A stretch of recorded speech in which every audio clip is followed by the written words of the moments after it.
Great win on senior night. Always have the seniors here with me on this night, no matter what. Even though Chris didn't play, he had a ton to do with us getting this win here today. Obviously, Gio played a great game, and we had a number of guys step up the way we needed to get this win here tonight and end our home season on a winning note. So really happy for these guys that they'll remember this for forever. And we still have 2 more games left, and got to continue to get better as we move forward. Questions for the players? Yeah, just for both of you guys. You guys have had different routes here to Kent State, so I guess just for both of you, just really what has Kent State meant to you and even the basketball program? I'll go first. Well, I've been here 5 years, so it's been I've been here a long time, and it has been great. I've had up and downs. I haven't gone through a lot, but this place will always be home for me. And I'm always gonna appreciate how they took me in from day one, and the love has never changed, and that's what I would remember the most. When I left JUCO, I was kind of trying to figure out where would be home for me, and obviously I went to Pittsburgh, and that really wasn't it. But I knew from day one, once I stepped on campus, this was different. You know what I mean? And really, just the environment, I say, would be the main thing I'm gonna take away from it. Obviously in the sense of the home court advantage and everything, but really just my teammates and how they've accepted me for who I am. Coaches, they let me kind of turn into who I wanted to be as a basketball player, and just everybody who was around me. Really, that's all I'm gonna think about. And then obviously you guys still have more to accomplish this year, but what do you hope from this point, from maybe just from in the past up till now, what do you hope your impact here at Kent State has been and will be? Kept the tradition going.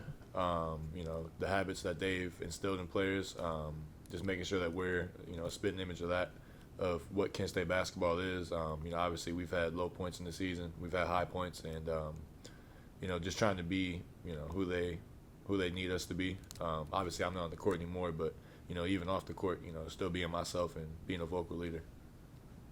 Like CP said, just keeping the tradition going.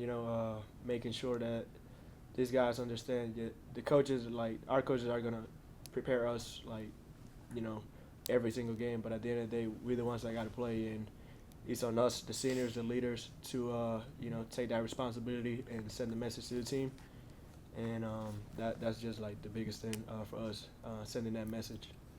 And then Gio, if you could just speak on the confidence that you guys have with Vaughn. I mean, he steps to the line with about 40 seconds left in the game and misses one of those free throws, and then with 2 seconds left in the game, puts them both in. Just speak on the confidence you guys have in him when he's put in those situations.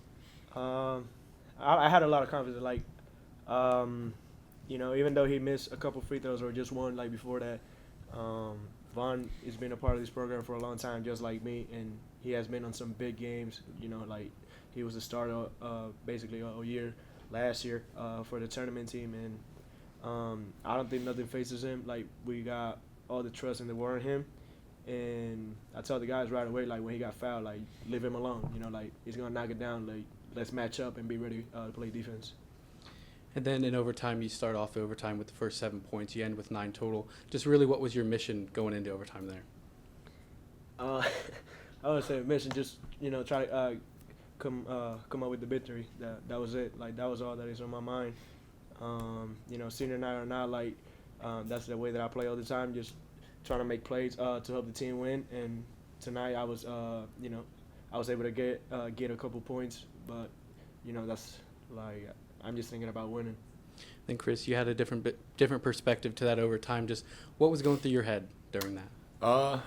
Just all confidence. Whatever they were doing, trying to just empower them. Whether that, obviously they can't really hear me with the crowd being that loud, but just saying the right things, making sure that if they do hear me, it's positive stuff, and just like I said, trying to be a vocal leader, give them good energy.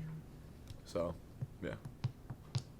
Just a quick one for Chris. You said being a vocal leader, how are you kind of stepping into this new role that kind of happened really quickly?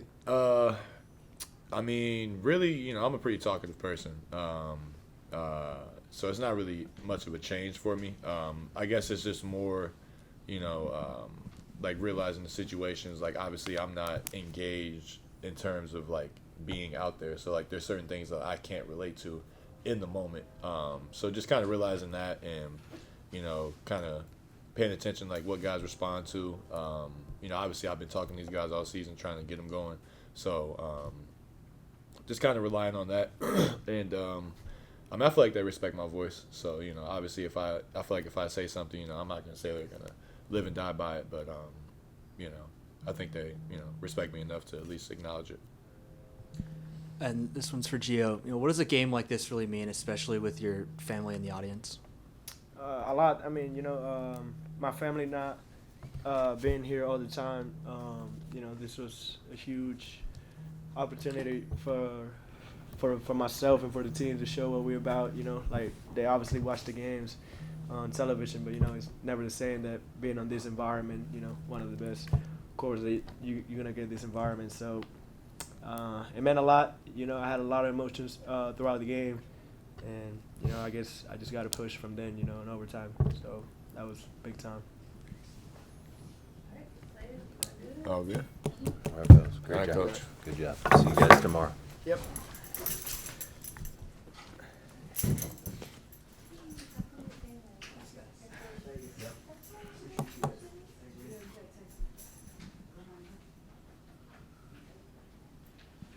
Yeah, then I guess just if you could speak on just Gio and just really what he's meant to this program.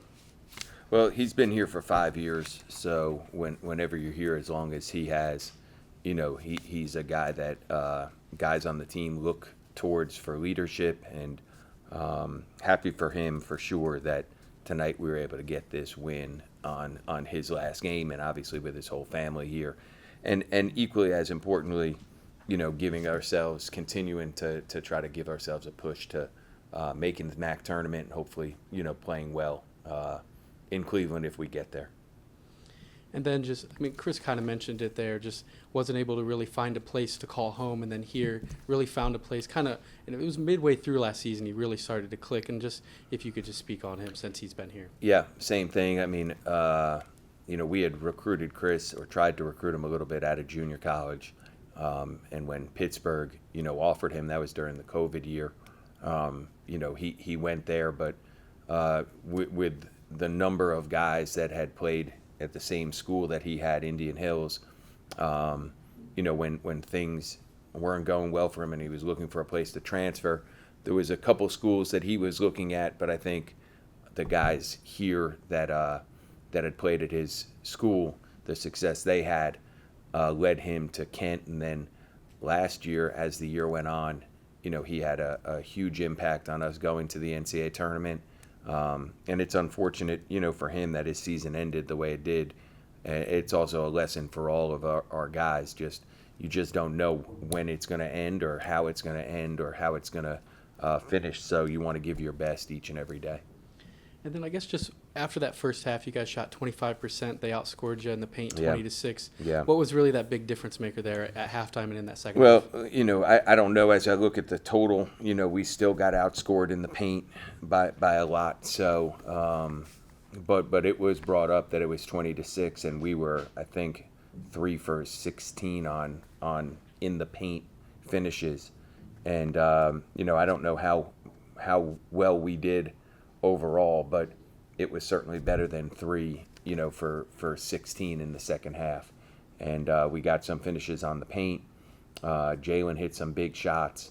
Across the board, Tyam hit some big shots. And then obviously the free throws that Vaughn hit to send us to overtime.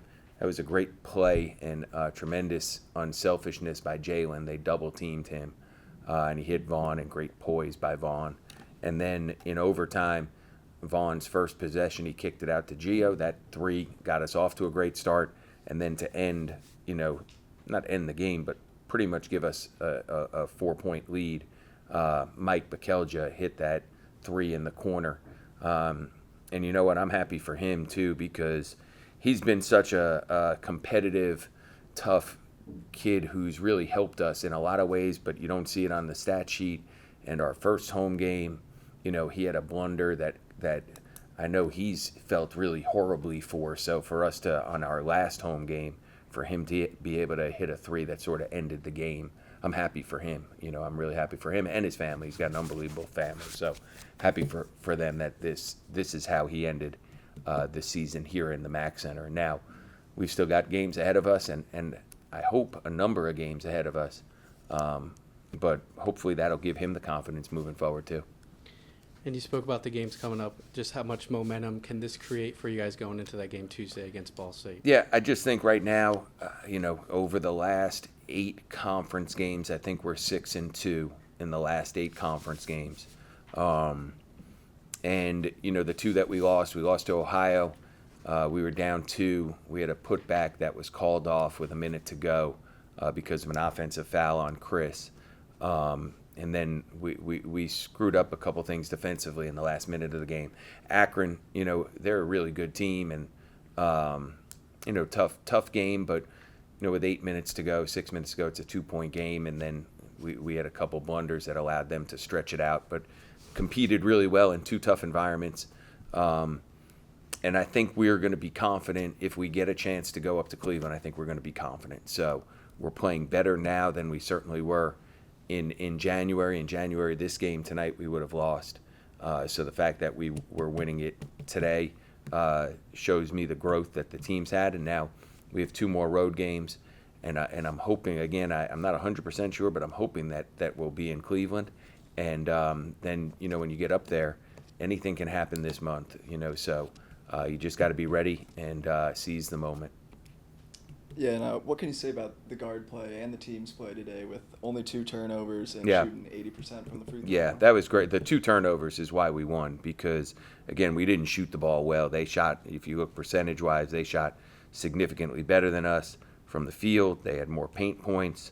They had more bench points. So there was a lot it's more second chance points, but because we didn't turn the ball over, the guards did a great job, and Vaughn did a great job. They doubled him in the post. He had 5 assists, no turnovers, and drew 6 fouls. So we did a great job handling that, and that's where a lot of these shots came. So, inside-out threes, we had a couple of them, including the one in overtime to Gio.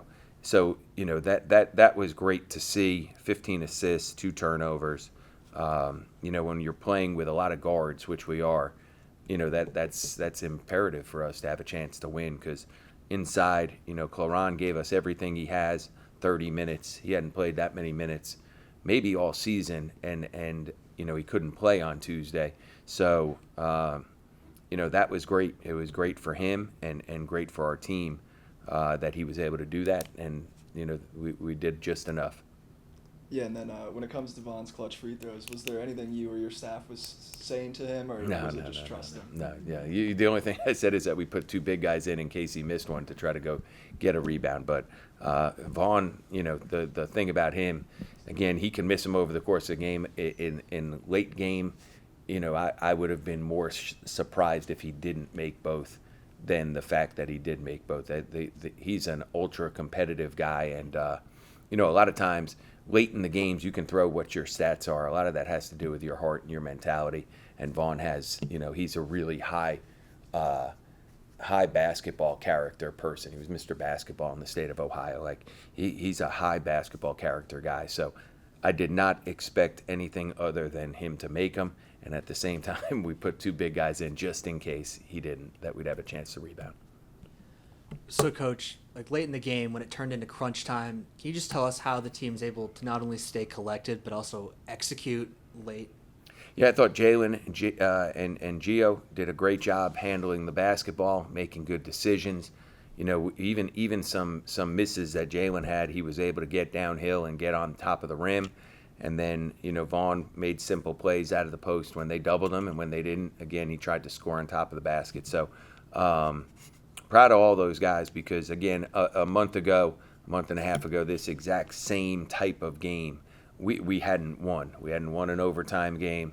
We really hadn't won many close games like this last 2 possessions. So for us to be able to make enough plays to win it, really proud of these guys. We got to stop late when we needed one. It was a 2-point game. We were down. There was a 10-second differential in the shot clock. We were able to get a stop to get the ball back. And then, Jalen made a great read to get it to Vaughn. Vaughn made both free throws, and then in overtime, Gio made a number of big plays. And can you tell us a little bit about what it means to get a win here in the MAC on senior night? Yeah, happy for the seniors. That's really what it comes down to. Like, all wins count the same, but for the 2 seniors that are here, they'll remember this. There's certain games you remember forever, and your senior night game is one of those games. You remember that forever. So if you lose it, you remember that forever, and when you come back 10, 15 years from now, you talk about how you're disappointed, and if you win it like you did and the way we did, these guys will talk about that 15 years from now when they come back here, hopefully with their families. Thank you guys. All right, awesome. Thank you.